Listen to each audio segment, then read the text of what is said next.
Hi friends, mystic Bharatam with Hanuma ఛానల్కు స్వాగతం. మన కళ్ళ ముందు కనిపిస్తున్న ఈ ప్రపంచం, మనం అనుభవిస్తున్న సుఖాలు, దుఃఖాలు, బంధాలు, సంపదలు ఇదంతా నిజమా, లేక అన్నీ ఒక మాయా జాలమా? ఈ సత్యాన్ని వేల సంవత్సరాల క్రితమే మన ఆదిశంకరాచార్యులు, ఉపనిషత్తులు, భగవద్గీతలోని కృష్ణ పరమాత్మ స్పష్టంగా వివరించారు. ఈ మొత్తం సృష్టి ఒక మాయ అని వారు చెప్పారు. ఇంతకీ ఆ మాయ అంటే ఏమిటి? మనిషికి మాయకు ఉన్న సంబంధం ఏంటి? ఈ ప్రపంచం నిజమా, మనసు సృష్టించిన ఒక భ్రమ?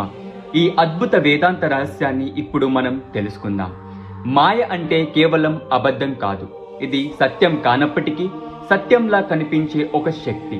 పరమాత్మకు ఉన్న అద్భుతమైన శక్తి ఇది. ఈ శక్తి కారణంగా అనంతమైన అఖండమైన బ్రహ్మం అనేక రూపాలుగా పరిమితమై ప్రపంచంగా కనిపిస్తుంది. మాయ ఒక పెద్ద తెర లాంటిది. ఇది మన ఆత్మకు మరియు పరమాత్మకు మధ్య అడ్డుగా ఉంటుంది. ఈ తెర వలన మనం శాశ్వతమైన ఆత్మను మర్చిపోయి తాత్కాలికమైన ఈ దేహాన్ని, ప్రపంచాన్ని సత్యంగా నమ్ముతున్నాం. ఉదాహరణకు, చీకట్లో తాడును చూసి దాన్ని పాము అనుకుని భయపడతాం. జ్ఞానం అనే వెలుగు రాగానే అది తాడు అని తెలుస్తుంది. మాయ సృష్టించే మొదటి రహస్యం ద్వంద్వం. సుఖం, దుఃఖం, మంచి, చెడు, ప్రేమ, ద్వేషం, జననం, మరణం, ఈ వైరుధ్యాలన్నీ మాయ వల్ల ఏర్పడినవి.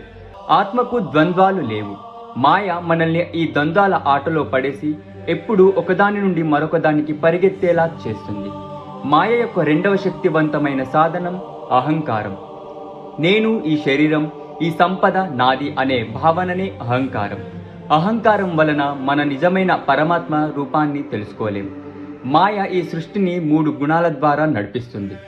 రజోగుణం వలన మనం ఎప్పుడూ ఏదో ఒకటి చెయ్యాలని పరుగులు తీస్తాం.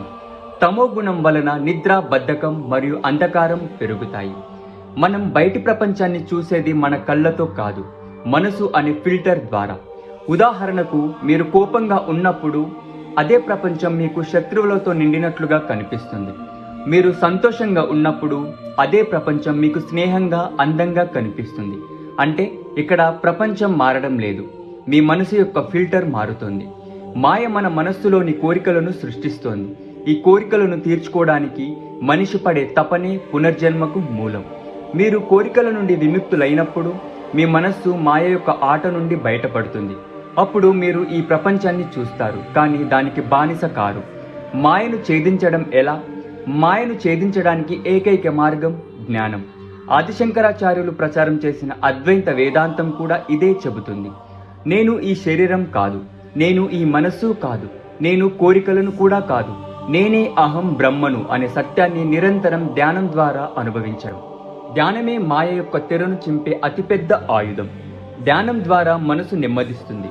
మనసు నిశ్శబ్దంగా ఉన్నప్పుడు అది సృష్టించే భ్రమ ఆగిపోతుంది. అప్పుడు ఆత్మ యొక్క స్వచ్ఛమైన సత్యం మనకి తెలుస్తుంది. ఏ కర్మ చేసినా ఆ ఫలితాన్ని ఆశించకుండా చెయ్యడం. మీరు ఫలితాన్ని ఆశించకపోతే కర్మ మిమ్మల్ని బంధించదు. ఈ కర్మఫలాల చక్రాన్ని ఛేదించినప్పుడే మాయ యొక్క బంధం నుండి పూర్తిగా విముక్తి పొందుతాం.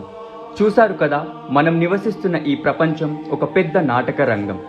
మాయ అనేది ఆ నాటకానికి రక్తి కట్టించే దర్శకుడే ఈ శక్తి. కానీ మన నిజమైన పాత్ర ఆత్మగా మారినప్పుడే ఈ నాటకం నుండి మనం విముక్తి పొందుతాం. ఈ అద్భుతమైన జ్ఞానం మీ ఆధ్యాత్మిక ప్రయాణంలో ఉపయోగపడుతుందని నేను ఆశిస్తున్నాను. మరియు భారతదేశంలోని అంతుచిక్కని రహస్యాలను తెలుసుకోవడానికి వెంటనే మైస్టిక్ భారతం విత్ హనుమ ఛానల్ని సబ్స్క్రైబ్ చేసుకోండి. మరో అద్భుతమైన వీడియోతో మీ ముందుకి వస్తాను. నమస్కారం.